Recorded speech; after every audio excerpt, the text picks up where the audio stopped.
What's going on, guys? This is Leota Review, and this is the third video of the Pro Player Scouting series. Now, what we've gone over so far is the basic methods and approaches towards selecting the players you wish to pursue and you think could be good to investigate.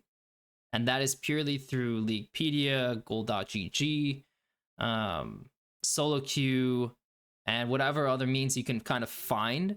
But it's all just using very basic things, right? So this video is going to be getting the multiple parts on creating your own metrics to evaluate gameplay from VODs that you watch.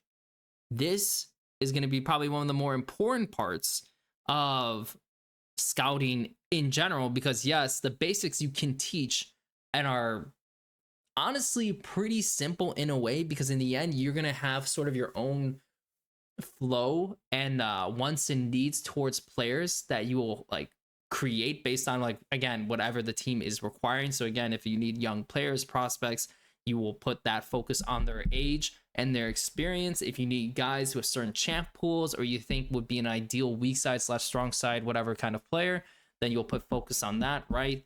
It's whatever that team preference, organization preference is for the roster. But for the metrics, this is something that you'll need to be able to do for all players, regardless of whoever you're investigating, because in the end, you do not want to be the guy who goes into, the team meeting or whatever and says, yeah, this guy's team fighting is amazing, his laning is so good, and then that's all you can say. It can't be that way. You need to actually provide like evidence and value that supports like whatever you want to say, whatever statements you have to say. And also you need to be able to create something that allows you to effectively compare to other players. Because again, I can't say this guy has amazing team fight and say this guy's team fight is okay, and then that is your metric. It doesn't tell me anything. So this is how we're going to do this. We're going to start with early game, because early game it can be a lot more time consuming compared to mid and late, especially because there can be a lot more random situations popping up, whether it's like I'm evaluating a jungler and it so happens his solo laner makes a dire mistake in his lane that kind of offsets things, makes the games, as I would call it, decision tree. Like every game has a decision tree that it should follow. And so, the theorized way of how lanes should play out, like, oh, my bot lane and my mid lane should have priority, I'm going to full clear, and, I'm going to have this party get the crab reset. And, like, in the ideal world, it would turn out that way. But because this guy is suddenly losing, this results in them being able to invade you, and their bot lane gets priority because their jungler ganked and their mid can support. Like, when these kinds of things happen, that is when you have to look at their creativity and pathing and how they adjust to the situation. And it's not going to be as perfect as ideal, right? So like early game could be really messy, and you definitely want to be really careful in how you evaluate them based on whatever metrics you do create. But that being said, the first and most obvious thing that you should be focusing on when starting up the game is their opener. I don't know if other people use this term, opener. It's something I just decided to call it because in the end, it shapes the entire lane in early game, like entirely in some ways. It is whatever is basically all your actions leading up to your first base. That is the definition of an opener. So, if I'm playing Orianna versus Akali, your end goal is to both harass and like put her under farm because you're a range versus melee, right? And Ori has good harassing capabilities. And then you use that, like, CS difference, whatever you get from the first base to kind of nail it in and make it even worse for her in the end. And Akali, her main goal is, depending on how like she wants to play it, and there's going to be a variety of options, but the first and foremost thing is just staying even, because if you stayed even, you're in a good spot. So your end goal for how, like, what you want to get from your first base to make the lane more playable will determine a lot. And the best way I can go about this is showing an example from RTS, real-time strategy game, StarCraft 2. And it's the Photon Cannon Rush. So if you don't know what StarCraft is, that's fine. You'll probably get an idea of it anyways. So the Photon Cannon is a turret you can create, and the way the Protoss create their buildings is basically they spend minerals, the resource that they get, their economy, and they can pretty much have to put like this like pylon down that gives power to buildings in around a certain radius diameter. And once that's finished, then you can place your cannon down for 150 minerals. And keep in mind, 150 minerals is no cheap amount in the early game, in the very beginning of the game. It's quite a lot. So if you fail, like let's say you do this cheese and you fail, you will end up being in a big bind. Let's just say that. Like your economy should be worse, you know, because you spent all these minerals on this part of the build, and your enemy is just kind of building up their army and they can kind of just swing back at you pretty easily.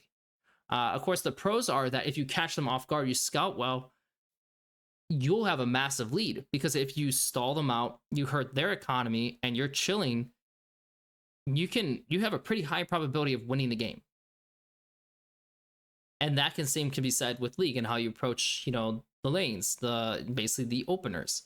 So with this, you know, if I scroll through, you know, you start off, you mine minerals, right? I think based on this map, he kind of knows where this guy starts automatically.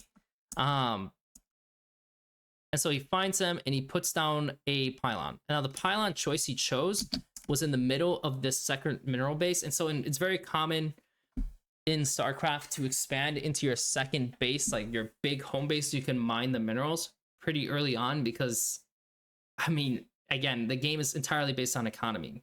Like, the more minerals, more gas you can get, the faster you can build up your army, and then keep like resupplying them, upgrading, and fighting. The same can be said with League. You know, when you get gold from minions, experience from minions, you are literally building yourself up and becoming stronger.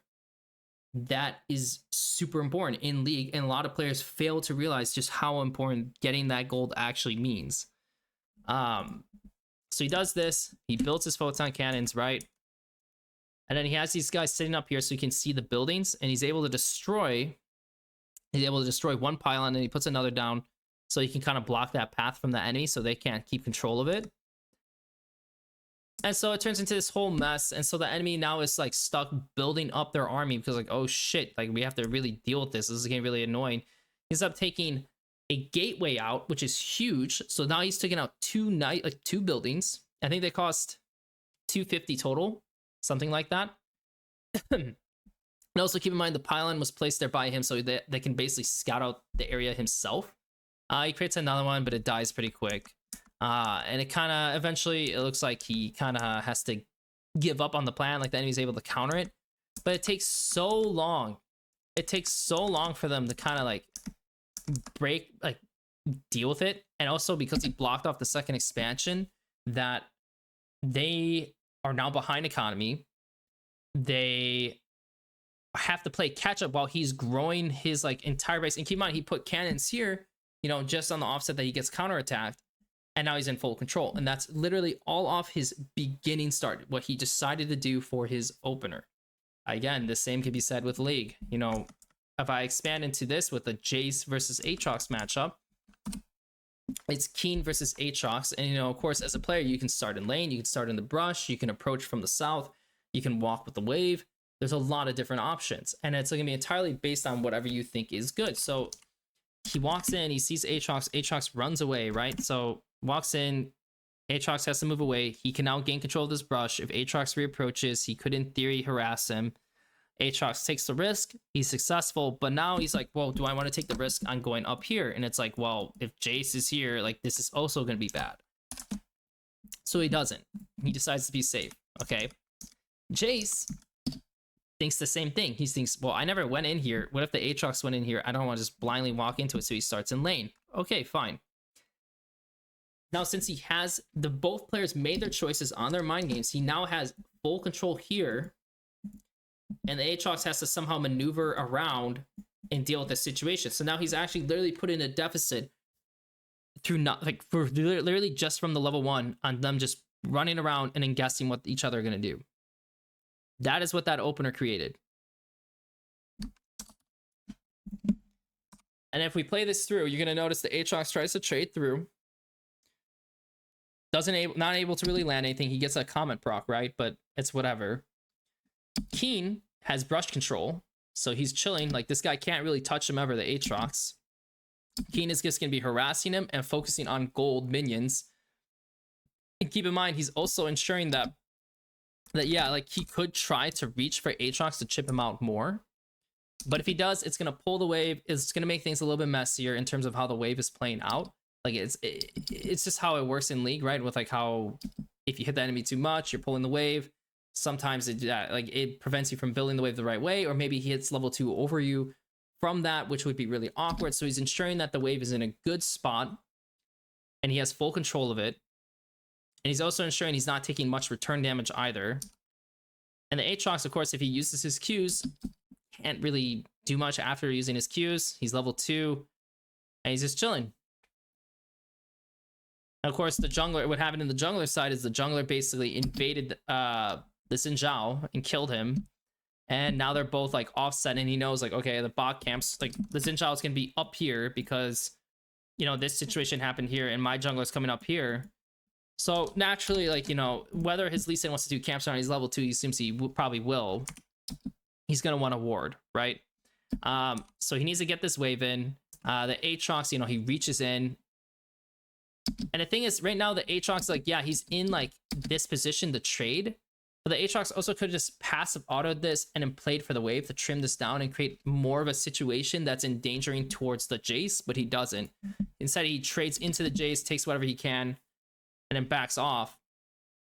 And the Jace is like, okay, not the worst. You know, I lost a little bit of HP, but it's not really not that bad. And of course, you can imagine if the Jace is able to land the Q for whatever reason in this, like, trade, auto, you know, if he holds the Q and he just kind of autos again and just waits, because the Aatrox doesn't have Q yet. When did he use the Q? He used Q. He finished his Q at 218. Yeah, he probably won't have it up by now. Oh, maybe it's been 10 seconds. Oh, it comes here. Here we go. Here we go. So we'll just like time this right. So 2:35 is when it finishes, and he did the full set. There's no way it's up after 7 seconds. So in theory, Jace actually could just auto, and kind of just play it out really simply, like really smoothly. And this Aatrox is fucked. And that's for him going the trade onto Jace versus prioritizing the wave and backing off and getting whatever he did and chilling out. He created this situation for himself, which Keen technically could have played just a little bit better. But Keen now is able to get more access to the wave. This guy used his Q to get gold, which is fine. Like, using your spells for economy is always fine. Unless it like overexposes you to the trade, and now he just wants to finish this wave in, right? So now he has the ward to protect himself. Now he's in a position where he can hit the turret trade, and of course, you know, the Xin Zhao, no flash. Like, in theory, he could run around, but like he gets spotted by Lee, so now like the Jace knows he's even safer in this situation. And if you're the Aatrox, you know, if you know this matchup or how this should go, in theory, like the Aatrox is trying to prioritize getting tabbies or getting like at least some buy that allows him to actually function in this lane instead of just getting harassed, because it's not like this lane matchup is like necessarily easy unless the Jace screws up. And as the Jace, you know, you're just trying to get whatever advantage you can from being ranged and from having the spells you have. Also, being Phase Rush allows him to actually play into the Aatrox, which is, well, a little annoying for Aatrox. So Lee killed like the mid and jungle, right? And there's no camps on top side. And so Jace knows he has Lee on his side still. So he can start turning this wave and looking to crash again, instead of pulling the wave and giving Aatrox a timer to actually like finish it out. Like, he's just ensuring like this Aatrox doesn't have that breathing room. He goes in for this trade with that Lee Sin, like being mindful that Lee Sin is behind him and able to like commit. And so once he does this, like, yes, does he get put in a little awkward spot where Aatrox does have an opportunity to actually trade onto him? Yes. But the Aatrox does a high risk play in that if Lee Sin stayed and decided to base here and hover, the Aatrox is dead. Or most likely he will be in a very fucked situation where the Lee Sin will cancel his base and he will lose this entire wave, and then his lane is over. he does a very high risk play, both not regarding the jungle and then also not regarding the fact that if this guy flashes his flash, he is even more screwed. Like he will get ran down, and the same situation will happen, except maybe he'll get some of the wave when he bases and TPs back. So he does a full commit, and then of course, you know, Keen does an amazing execution of just playing around his E, the MS, getting an empowered Q, and owns him. And so if you were to evaluate this opener, you would say, well, the Jace, like, you know, he started in lane. The Aatrox had poor spell usage in some ways, like where he's targeting, he's not focusing, you know, gold income in order to put himself in a position where he can actually get a reasonable buy. And then a very high risk move to try to take out the Jace, which, you know, if the Jace flashes it, he's more screwed. And if jungle answered it, he's even more screwed. So he kind of Hail Married it from the 3.5 minute mark, and now his lane is over. That was what the Aatrox did. The Jace started in lane and got his advantage. And even though he messed up just a little bit, you know, in the end, he still won out. He still won out, right? And then if we do another comparison in the same matchup with 369, because the whole point when going over this, guys, is I just want to showcase how these openers can differentiate and how much they matter in the way the lane is played out. And once you realize that, you start paying attention to that as a scout, as a coach, as a player, you know, whatever position you're in will lead you to realizing, okay, literally the first thing I'm gonna do as a scout or whatever is identifying if this guy is actually capable of understanding like the fundamentals of the game, the fundamentals of his matchups, and what actually matters and what doesn't matter. Because in the end, League is about being, in all honesty, I believe that every single position needs to be an intelligent player. I do believe every player needs to actively be thinking about what's happening in the game, how to min-max situations, and if you have 5 players like that, you're going to be in such a good position. You will always have a high preference on having guys who are intelligent about the game. Because especially if you think about how certain staffs are set up, there are a lot of staffs that have like one or two coaches, whatever, and you're expecting these 2 coaches to be able to manage the 5 players in different positions and all variety of different matchups, and be able to teach them all the different openers and like ways they need to be playing out things better. It's a lot of work. If it's like that, it's a lot of work. All the players need that. And even just like having like 1 to like 2 players like this, that can result in you putting a lot of like time and like investment in those guys versus like the team overall. And yes, in the end, like I said, I'm not expecting coaches not to do that ever, because that would be absolutely insane for a player to be able to handle it completely on their own. But it would be nice to at least have 5 guys, or having like, you know, 5 players overall who at least are actively thinking about it and like adjusting to it and like improving on it, right? And the best way you can do that as a player is changing your mindset on what the game means. And what the game means is literally having a goal going into lane. What is your goal? And then what start leads you back to this goal? That's it. That is what the opener is. That is literally what it is, through and through. So you're gonna notice in this example, the JC supports the Rek'Sai invade. And so now he's like, okay, I don't really feel comfortable like walking into the brush. I don't feel walking into this brush. So again, this is like where you see them walking through lane or whatever. They say Aatrox is going to approach him, pushes him away. He panic Qs, which he shouldn't do. And then he's going to try to throw a Q in here, which he shouldn't do because the wave is going to meet soon. So you don't really want to be down your QCD. And he presses in. And at this point, like in theory, like basically the Jace waited long enough kind of to like, kind of get away with this. But in theory, he really should not go for the Q, just because Aatrox still has the passive. He has Q2, and yeah, it's not exactly like the smartest thing to do, but you know, he gets out, whatever, because he still had Phase Rush ready to proc, like the stacks were still going, so the fact that he had Phase Rush did let him kind of escape some of it. But the thing about the Aatrox is, even though like he was able to push this guy out, so he was able to push this guy out, right? He's able to retreat back into this area, and he can actually access the wave more easily, which is way different than what we saw with the other guy. Because when the Aatrox was here and the Jace was here, it looked unplayable. When the Aatrox was here and then the Jace is here, it looks more playable. Crazy, huh? That's just what the opener does. And it is a little bit of a mind game, because you know some players will always try to start in lane in the brush, and it's obnoxious. So you do a level 1 that actually helps eclipse that, or you do, you know, or you ward for it, or you kind of like do a little prep for it, or you walk with the wave to kind of adjust. But again, notice that the Aatrox, this Aatrox, is able to successfully hit the wave and keep himself safe from getting poked down too much compared to the other game. And while yes, you know, the Jace is able to like kind of grow a wave, it's really not that big or that serious enough for Jace to kind of take advantage. And this is where like the trading part comes in, where okay, the Jace has his start, the Aatrox had his advantage. The Aatrox advantage is basically just being able to farm like in a reasonable sense, and the Jace advantage needs to be, you know, overtaken in the kind of like climbing back out of the situation a little bit. So he's like landing this shit, right? So he focuses on a trade here and he thinks, okay, I can go in, right? In theory, he really shouldn't.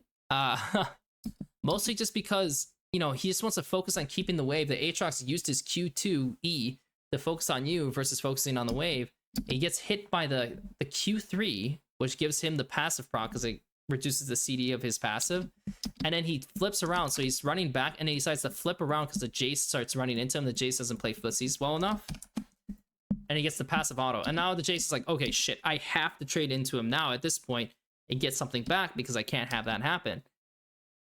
And if you look at the end result, they're both down a pot. He has D shield, and the minions are hitting him.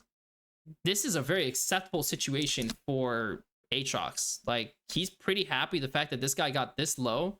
He's not getting denied CS, and this is a huge boon for him. And yes, there's gonna be a gank which gets this guy's flash, but you know, this is just a big thing to go over. It's just the fact that compared to this other game, Aatrox is in a really, really good spot. And so that is what the opener is. And again, like I said, this is why you're gonna have to put a lot of attention on how they are going about their matchup, how they're going about what their goal is, what their first base is, you know, how much help are they getting? There's another big thing to mention. How much help are they getting to achieve a good opener? And do they actually execute on it? Because that's what I say when I say like how the start is played out. It's how you actually like use whatever advantage you got. And if you can't use your advantage from your start, so at least in your head, you have the right idea. But your hands, your like literal fighting instincts and everything, your intuition is failing. So that is not a good thing, and you're gonna get marked down for that. And of course, you know, if you're playing like, I don't know, if you're playing a really simple matchup as a Azir into like whatever champ, and you can't consistently get like your 1100 buy for Lost Chapter, or like you really fail to actively get like the right first buy, and you have to base early and always get these cheap items, which kind of reduces your power, that's not a good thing. Like, that clearly just shows that you're just monkey trading and fighting. You don't have enough process in your head to actually plan things out. So that's the opener, right? So the next most obvious thing is trading. Okay, everyone will think about this like, holy shit, look at this guy, look at this trade he did. Like, oh my god, look at the moves, right? It's a pretty common thing to say. So looking at these kind of examples, like with these same games, it's really like your spell choice, or spell tracking. So naturally, you know, if I'm playing as Syndra, right, whatever, I'm playing Syndra, and I do a Q, like I throw my Q and my E, right? So like the QE, and this hits this guy, right?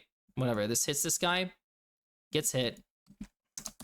Naturally, a lot of people want to trade back afterwards. You know, use whatever spells you have and trade back. But sometimes this guy's already ready at this point. So he landed this shit, QEW, and now he's just kind of like playing footsies. And if you can't hit him, you can't successfully pressure him and get it, you still use your spells, you miss, and now you're in a bad position as well. And what players fail to realize is like you can use the spell cooldown difference to achieve pressure on the wave and get wave control back or deny something and put them in a position in which they approach to actually trade on them and be successful, and then you're fine. So let's say player A is like the enemy, right? And so they get a good trade, right? You're player B, and then you try to trade and you miss. So now if player A is back again and they're successful and you don't have the spells, you're gonna go from 75%, right, to 50%. And let's say you actually get a good trade here. The enemy's only 75%. Oh, so I should really change this, and it should be like this. So 75%, 50%, and like again, you can tell if you keep going this way, you're gonna lose. You're gonna lose pressure, you're gonna die, whatever. Can't afford that. However, if player A gets a good trade, and it's your turn, and then you decide, you know, let's say it's like this matchup, whatever, and he uses his Qs, and you can't actually hit him because he's standing this far back, right? Like let's say he's going all the way back here or something like that for whatever reason. Just zone him, get the experience, get maybe a level lead or something like that, and translate that into something where it's now B versus A, except you have the advantage versus you doing this like flip back and forth and emotionally trading and putting yourself in a dire situation. And this does happen in pro play. Like this happens in LEC, this happens in LCS, this happens in LCK.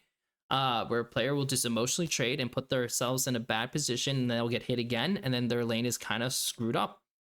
And this is especially true in ERLs and Academy, and obviously leagues that are lower where the players aren't actively thinking about this as much. But it does happen, and if it does happen in the trading situation, they're gonna get a fat markdown for that. Like it's fine for if it happens like once, but if it actually keeps happening and they do it like this, it's not good. It's really not good. Next, naturally, it's summoner usage, right?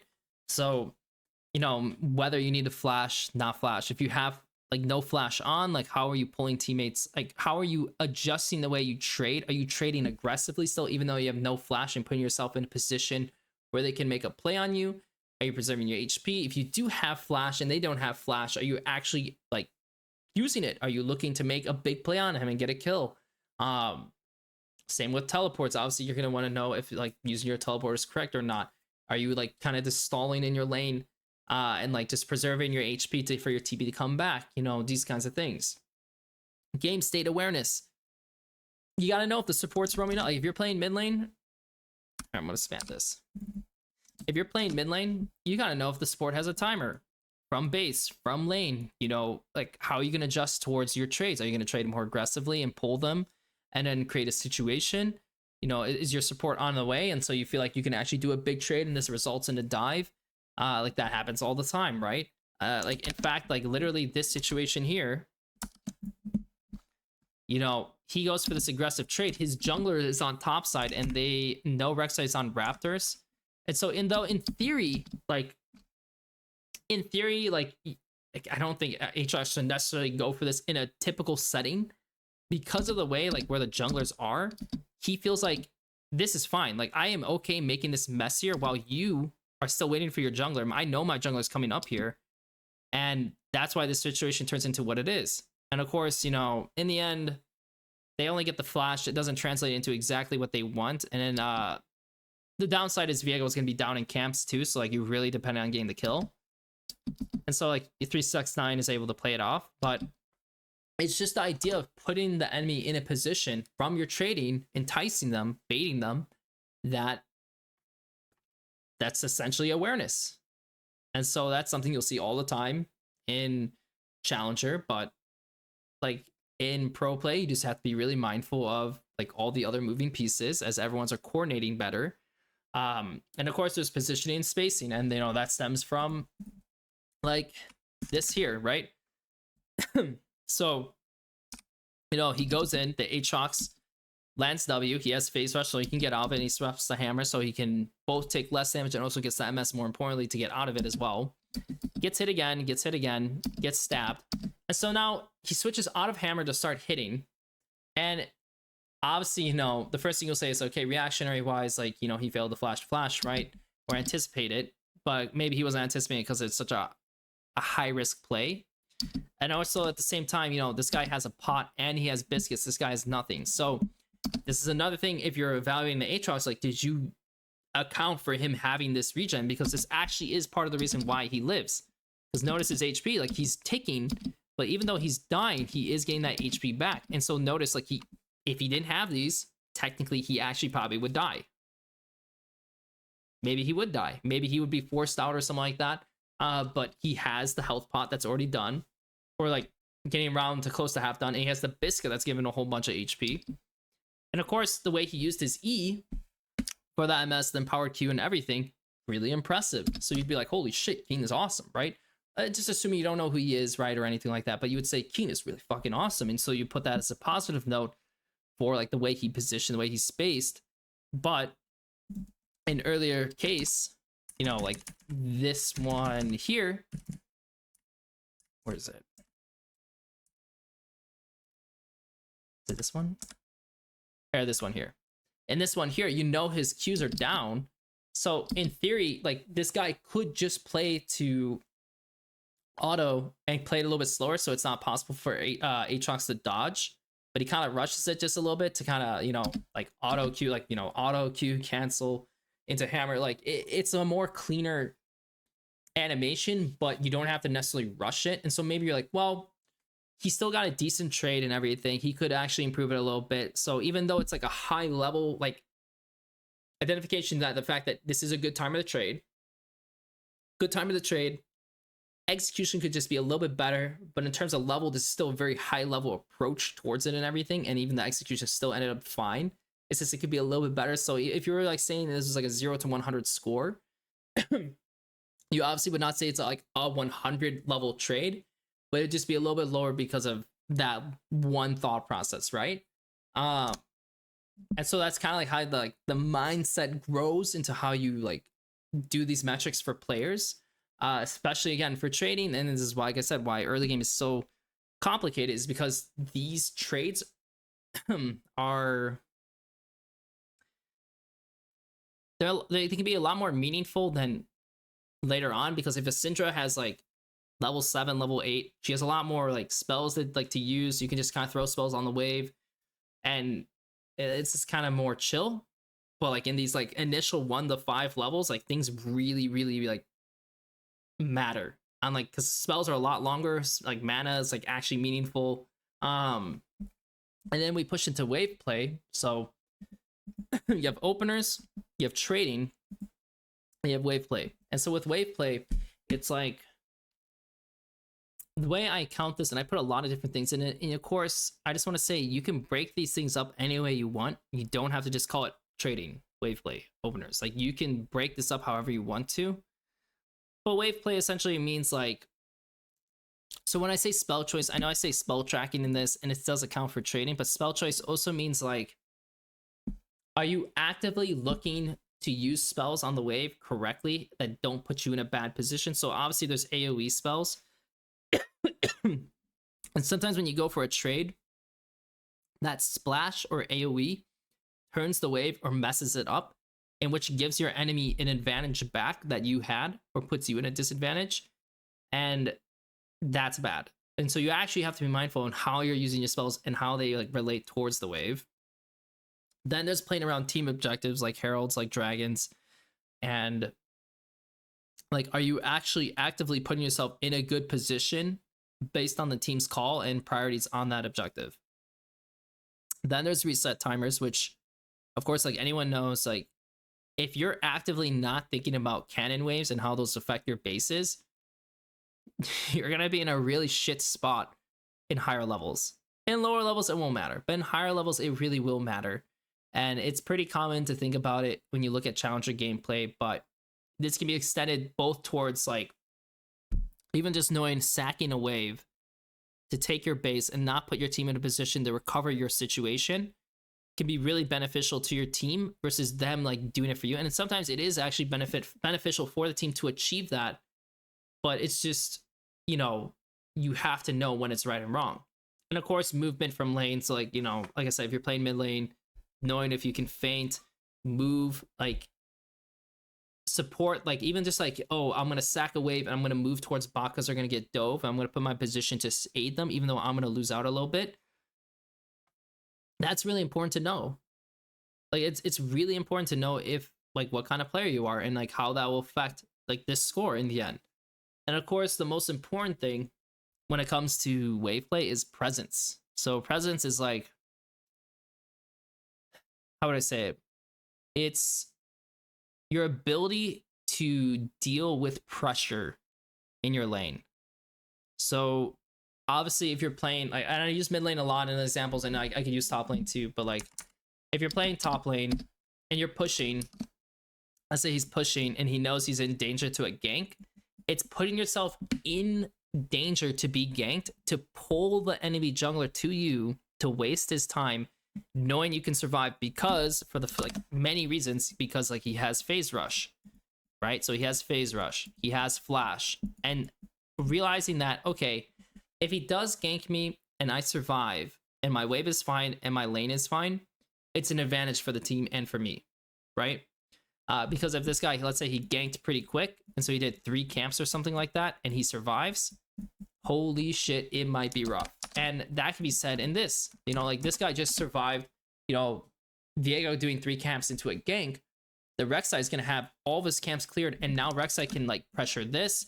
He can go back towards top side and screw this situation up too if he wants.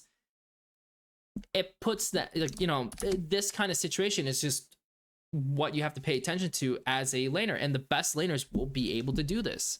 Like this is probably the most defining aspect of wave play, and I actually typically give it my own individual metric. Like there might be a wave play metric, but I might give myself and my own like presence metric, specifically because of how how different players will do this. Because some players, they'll never give you anything. Some players will like push mid, and if they know they're in danger, they're gonna play safe and they're not gonna create any kind of situation. And if that happens, I'm just gonna tell you right now, like let's say he was prone to being ganked or something like that, right? So like he trades in and he just chills out, right? And doesn't pull the jungler, and you know, whatever happens, what happens, right? You know, this guy is just gonna leave. Like he's just gonna leave, do his own thing. And sometimes in these kind of situations, you know, if it was gonna happen mid and you're just sitting here and you're just like, well, I'm just playing safe until my allies come, they might change their trajectory and attack somewhere else that you're not expecting, and then that actually hurts the game a lot. So again, like as a player, as a laner, you need to know how good are you at pulling the enemy jungler and pulling enemy support, whatever it is, and surviving, knowing you have the tools to survive. Maybe you have TP, and so it's like, you know, obviously if you're playing like a solo lane, like TP mid or TP mid, TP top, and you get ganked, but you know the wave is going to be in an okay spot and you can TP back and be fine, and the matchup will be fine, that stands out. Like Mask, the the mid laner for Immortals, actively does that. And when there's definitely, I remember there's a game he played as Orianna where he survived against Trundle something. I can't remember. It was like Trundle something. And he survived like 3 or 4 big timers. And the fact he survived greatly aided Peach in order to kind of gain a massive advantage and put them in an ideal spot. And you can win games off that. Just telling you right now, like if you can actively do that, you can win games. But of course, there's some players who try to have presence. Like, so, you know, let's say they're doing what 369 is doing here. And so like he's creating this situation, but then he dies. He loses flash and he dies, and then it's bad. And so if you fail the execution of presence, I basically just call it as you just... it feels like you don't have a lot of thought behind it. Because if you continuously die to ganks from having too much presence, then obviously it just looks like you're just being dumb. If you actively survive ganks with high presence, you're a god. And if you have no presence, then you're a bot. That's the easiest way I can say it. And of course, there's warding. You know, where you put it, the timing, like what is required to cover your other lanes even, and like is it worth like moving out and warding. And also like keep in mind, a simple thing can just like be like, is it worth warding now and giving him space to hit this wave to get a ward here to be safe, and then maybe this makes the wave bad and that's really bad for the game. for your game. That is also a little aspect of wave play, and one you'll notice after carefully watching a player. Like, some players will never ward and they'll just die. Some players know that even though technically, like, yeah, maybe I should go ward now because he could look top, I need to focus on this wave because if I give him space, he's going to stall out the wave and it's going to be just as bad, if not worse. So it's going to take a little adjustment when you're doing this at first. And especially as a player, you need to be thinking about these things because this is what coaches and like scouts and whatever are going to be paying attention to on your side. And even just as there's a general improvement sense, like this can be helpful, right? But this is like pretty much everything I'll look for in a laner in the early game.